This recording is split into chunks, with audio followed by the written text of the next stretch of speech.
Pozdravljeni. 6. dan posta. Naj vas opomnim, da ima veliko bolezni dejansko svoj temelj, svoje izhodišče ravno v črevesju in je torej čisto črevesje temelj odpornosti. Zdaj med samim postom različni posamezniki izvajajo različne pristope čiščenja črevesja. Jaz o tem pišem v tej moji knjigi, mislim, da je na voljo samo še v knjižnicah.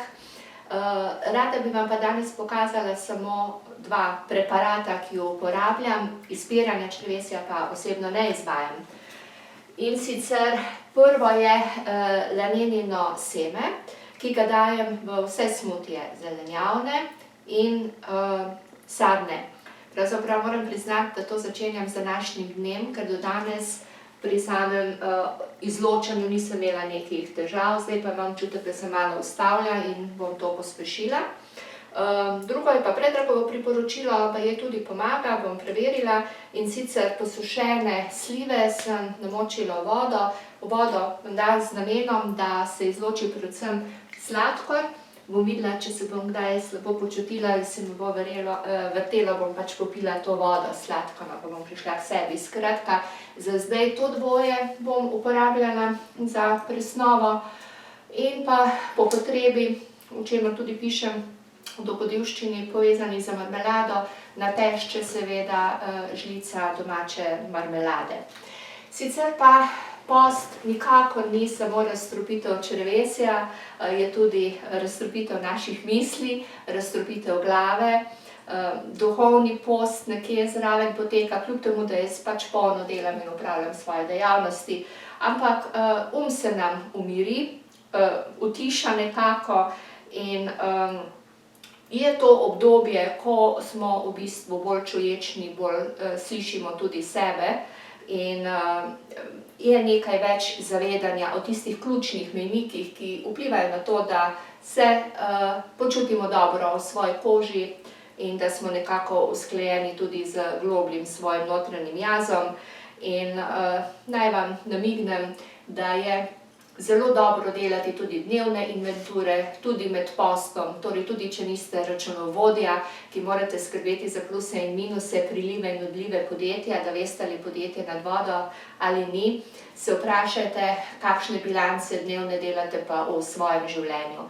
No in eno takšno vprašanje od 5 možnih za dnevno čiščenje bilančnega stanja v svojem življenju, ki vam ga priporočam tudi med izvajanjem posta, se glasi: kaj me osrečuje danes? In drugo vprašanje, kako lahko osrečujem druge oziroma koliko sem jih osrečil znotraj posameznega dneva. Ker potem na koncu, v tistih zadnjih minutah, sem prepričana, da se ob zavedanju naše minljivosti in smrtnosti ne bomo spraševali o količini denarja in kaj bomo vzeli s seboj, ker bomo ne glede na to, kar smo uspeli ustvariti v tozemljskem življenju, vsi končali v približno isti kvadraturi pod zemljo, brez vseh spremljajočih kovčkov. Torej, kaj me osrečuje danes, koga sem osrečil danes, vam polagam, bom rekla, na dušo, na srce, da je eno dobro vprašanje tudi za čiščenje duha in našega psihične kondicije med izvajanjem posta. Dejstvo je, torej, če z neko hrano odvzemaš energijo telesu, jo moraš seveda na nek drug način tudi dovajati. Zdaj, moja situacija v tem drugem postu, v primerjavi z jesenskim, je malo drugačna. Sem že omenila, da vmes nekje živim po načelu prekinitvenega posta, prehranjevanje 8 ur. Zelo se v nekaterih oblikah prehrane približujem ketonskemu principu, kar pa ne pomeni, da izvajam ketonsko dieto, daleč od tega. Nisem dovolj, bom rekla, vztrajna, da bi točno po nekih receptih, pravilih in tako delala, ampak sem vzela, ne vem, iz ketonske diete nekaj poudarkov, ki jih vključujem in ki mi zelo koristijo. Skratka, jaz sem v obdobju od enega do drugega posta že spremenila kurivo v svojem telesu. Omenila sem vam že, da sem že izločila bel sladkor, pšenico, tudi testenine v veliki meri. In to zavedanje, da je post nek način tudi proces te avtofagije, torej da najprej pokurimo, ko odrečemo neko kurivo telesu, tisto, kar je slabo, torej neke bolne celice, neke strupe snovi, ki našemu telesu ne koristijo, ne.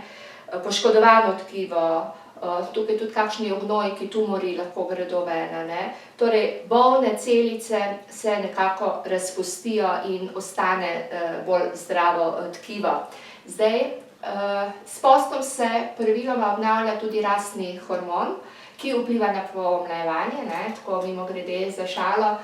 Drugi dan posta, jeseni lani, sem moža vprašala, ne, kako izgledam, in je pač rekel, ja super, ne, pomlajeno. Skratka, vpliva tudi to.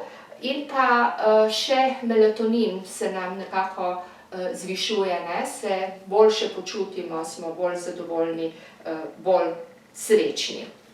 Zdaj, kako se počutim 6. dan? Danes me dejansko kar precej zebe, pa ne samo zaradi tehle kratkih rokavov, torej lahko predvidevam, glede na nemedicinsko izobrazbo, da mogoče bi pa prijalo malo več toplote tudi v ranici in želodcu. Bom pač v tem smislu še dodala kakšen topel napitek. Zdaj, da bi pa še kakšne druge učinke zaznavala, zaenkrat ne. Lahko vam pa povem, da je rezultat prvega posta vendarle bil, da sem morda postala kot človek malo bolj potrpežljiva. Rezultat prvih 6 dnevov drugega posta je pa za zdaj, da sem že malce bolj upočasnjena, ne.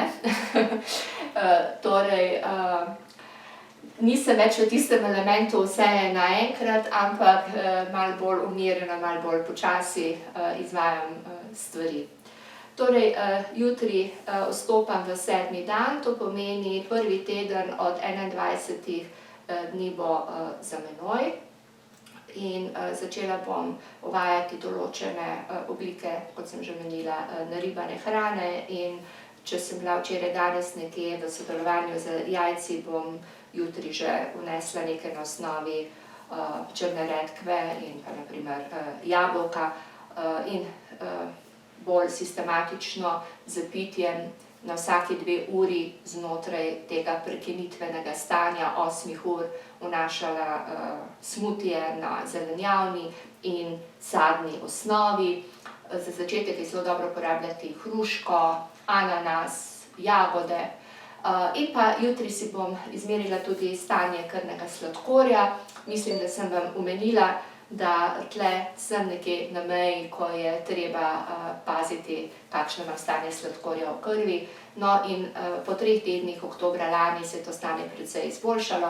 Bom videla, kaj bo pokazal rezultat jutrišnjega merjenja po tednu dni. Srečno do jutri, 7. dne 21-dnevnega posta, razstrupljanja telesa in duha.